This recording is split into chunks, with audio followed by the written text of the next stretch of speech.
Wowzers. I can see 946 miles with these Vortex binoculars. You want a pair? I tell you what, we'll give you a pair. All you gotta do, like, comment, and subscribe to the channel. If you do that, you're liking our videos, you're commenting on our videos, we'll give away a pair. Get ready, guys. Vortex binocular giveaway coming soon. Where to hunt? Bedding or on the food source? We're going to get into that this video. There is a right and a wrong answer to that one. And if you're doing the opposite, let's face it, you're not going to have luck. Before we do, housekeeping, you know how this goes. Whitetaillandmanagementservices.com. Click the contact button if you want to get booked for a visit this coming off season. We book up fast. Simple as that. Get on the books if you want to learn more about food plotting, how to bring bucks off your neighbor's property, how to make money on your property, all those good things. Number two, eurooptic.com. The link is in the description. Use that promo code to get 10% off of Vortex products at that website. I mean, 10% off of like a rangefinder or a spotting scope or binoculars, that's insane. That's a lot of money. So use that. Otherwise, head over to vortexoptics.com. Use code WLM20 for apparel only at that website. So, bedding or food? Which one should you be hunting, guys? It's dependent upon the time of year, and as a hunter, you need to be able to adapt.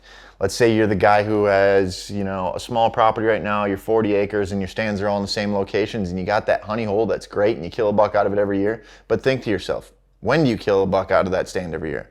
Is it September? Is it November? Is it December? There's a reason for that. So we probably shouldn't hunt that stand until the time is right. And what really depends on whether that time is right is what's going on at that point in the season. So for me, those early and late season hunts, it is possible to kill deer on food sources a little bit more easy because one, in the early season, these deer are not pressured for the most point, assuming your neighborhood's decent or you're hunting public land. We know that people really haven't been on the public land much in the past 9 months this year, not as much as what they would be during season in November or something like that. So there's a good chance that when the pressure's lower, these deer aren't spooked as much, that they're a little less likely to maybe use the wind to travel. Because that's something I do see a lot. I think as these deer get more pressured, they're more likely to bed with the wind coming over their back and need to visually see something in front of them. They start using all their senses. But at that early point of the season, opening day, the first couple opening days, or whenever the first time is you hunt your property, those deer haven't been pressured much. So that means that they're probably comfortable coming out to a food source in daylight. Maybe you got to go back maybe 100 yards to the transition area to kill those bucks, but you can stick around that food source pretty easily for the most part in September, and maybe it's acorns for you. Maybe you can sit right on the acorns or the oaks because really, I mean, you're already in the timber. How far away is the bedding? It might only be 100 yards, and if you can hunt the first oak outside of the bedding, where there's white oaks, where there's red oaks, where there's black oaks, and maybe bur oaks as well, depending on what's palatable at that time of the year. Maybe you should be hunting there, especially in that timber setting, because in reality, you can get closer sometimes if the main food source is like acorns or something like that, and it's not a destination food source 300 yards away. You can be pretty close to the bedding. So in those cases, I would definitely be hunting over the food. Me personally, I'm always a bedding guy. Not always, but during certain times of the year, I like to be a bedding guy. And here's the thing, deer always bed, so if you just go find the bedding, you'll always find the deer. Simple as that. It's an aggressive tactic that I can talk about a million times over, and some of you will never try it, and I understand it. You don't want to go blow those deer out in season. A lot of you will never in season scout, and honestly, if there's one thing that makes that took my hunting to the next level, it's hunting in season scouting more so than out of season scouting. So go in early, and you find those beds during the season, and you know when they're being used because you push the deer out of them. You go in there and you hunt them. Good chance that you're going to be in the realm, and at least you were within the past day or two when you bumped them out of the area. But let's move to the mid-season portion of the year. Let's get into the late October into November.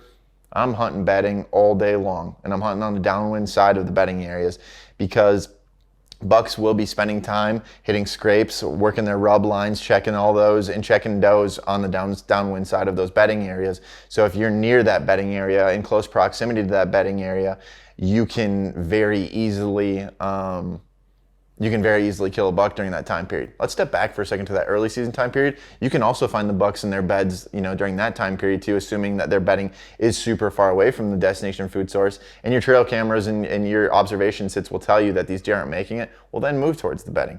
It might be super far away in your situation. But back to mid-season, man, I'm hunting bedding. They don't need to, I'm not gonna say they don't need to eat mid-season, but they don't. There's a reason that whitetails can lose up to 30% of their body weight in that mid-season portion, because they're out running, looking for does, looking for breeding partners when does are coming into estrus. So at that point, I'm sticking close to where the most concentrated deer numbers are, which might be food sources at night, but you can't hunt at night. So let's get in the bedding areas during the day. Let's pull some all-day sits. Let's pull some long sits, some 6-hour sits. At least just get your butt close to the bedding, even if you can't sit all day. Get close to the bedding in late October into November, all the way through November. December comes. Where do we need to be hunting? The food or the bedding?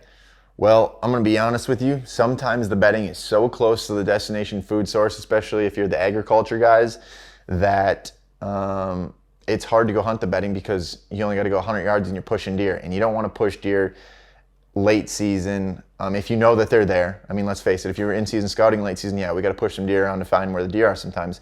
But if you already know they're in the area, I'd recommend playing it cool, playing it smart, and waiting for those deer on the food source, assuming you have good access, can get in and out. In a perfect world, a stand location is as good as many times as you can get in and out of it. You could sit at the same stand location 100 times if it's an enclosed blind.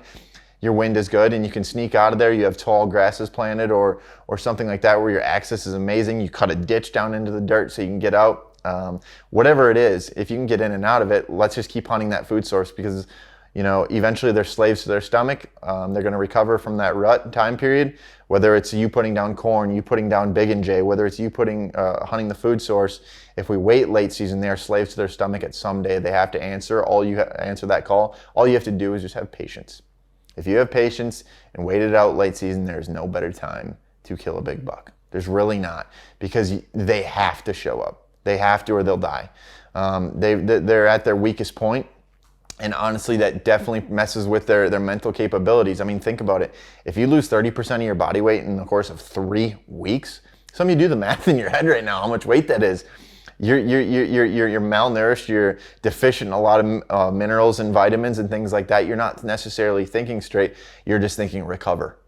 Your body's telling you recover. These deer need to get to the food, stay on the food. You're gonna kill late season bucks. So there is never a perfect answer as to what to do. Is it food or is it bedding?